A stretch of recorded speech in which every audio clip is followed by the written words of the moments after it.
Okay, I'm just going to give a quick tutorial on how to use this Garmin G430.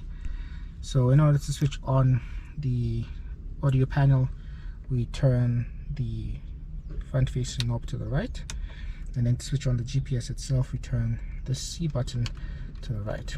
This is the volume.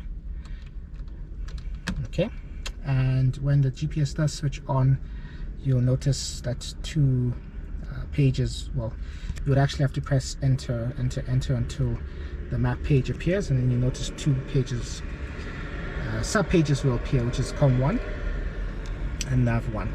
So if you want to switch between Nav 1 standby frequency, use this V button here, and if you want to switch between the Comm 1 standby frequency, use this button here. When you're tuning the VOR, what you do is, of course, you tune into the right frequency, and you test here by pressing Nav 1, and then you're going to listen in. You're going to have to raise the volume pretty high because the volume here is not the best. And of course, the test, we are going to twist the OBS until the needle is centralized, and of course you wouldn't have this nav flag, and then you'll turn 10 degrees to the right, see if it's a 10 degrees full scale deflection, and then 10 degrees to the left, and see if it's a full scale deflection as well, and back to center, and it's needle centered. In terms of the ADF, we switch on here, and this is the to adjust the compass card to the heading selected on the DI. So what we'll do is, let's say our heading is 3.3, which is, it's not, but let's say our heading is 3.3, and okay, let's put it there.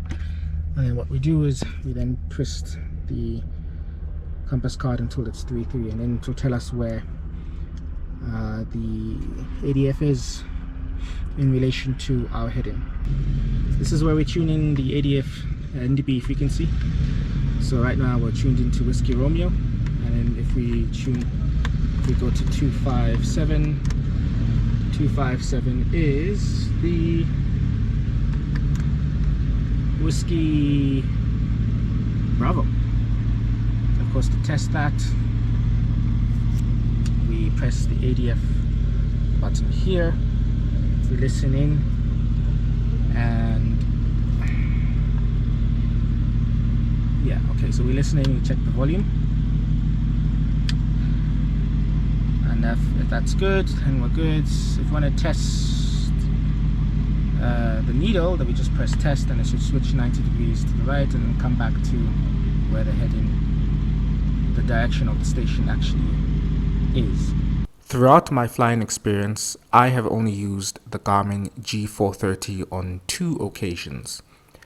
The first during my PPL training in 2012, and the other for one flight during my complex training in 2018. All other occasions, I used the standard Bendix King comms unit, such as the RWY29 or the KX170B.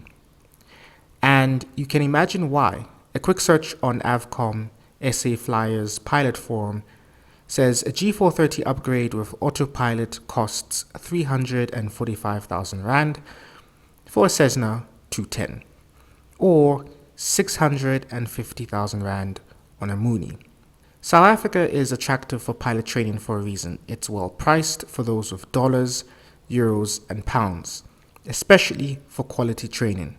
Place a G430 unit as standard, let alone a G1000, affordability goes way down for most.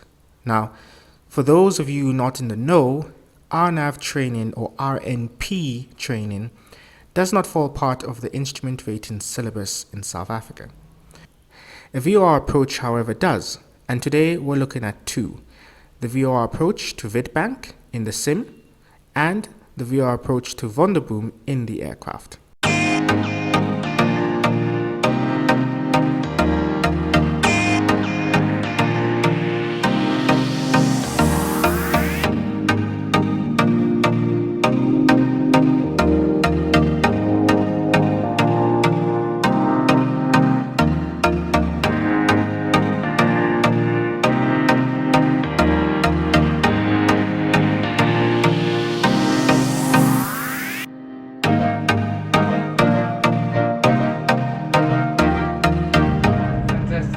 we're about to go and do a VOR approach at Witbank. What do we need to do? What do we need to make sure is happening in the air? The VOR approach into Witbank is standard, where you actually have to overfly the fix to enter the hold, the fix being the VOR station. The VOR approach runway 29er at Wonderboom, on the other hand, requires you to fly overhead a 4.3 DME fix as well as a 1 DME for the missed approach point. I imagine due to this is why the final approach fix and the minimum descent altitude are higher than that of the NDB approach.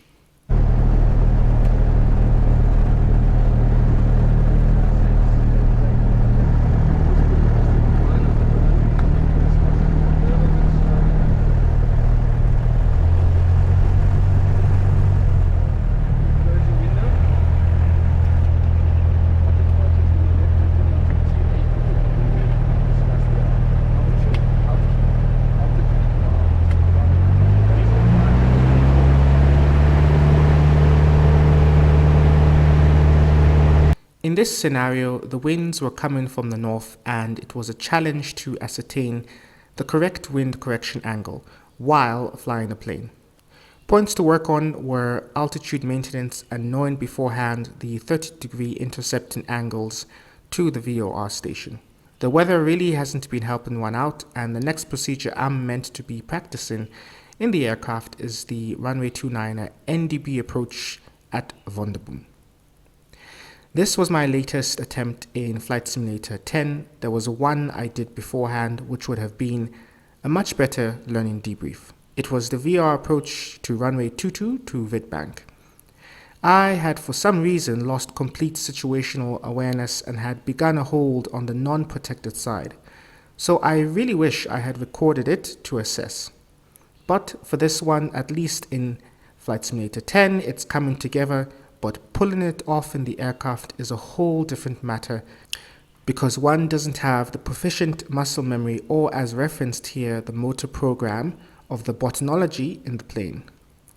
Just a quick detour. I'm really interested in how a human learns because I believe if you learn how to learn, you get much better at it and it helps you to become a better pilot.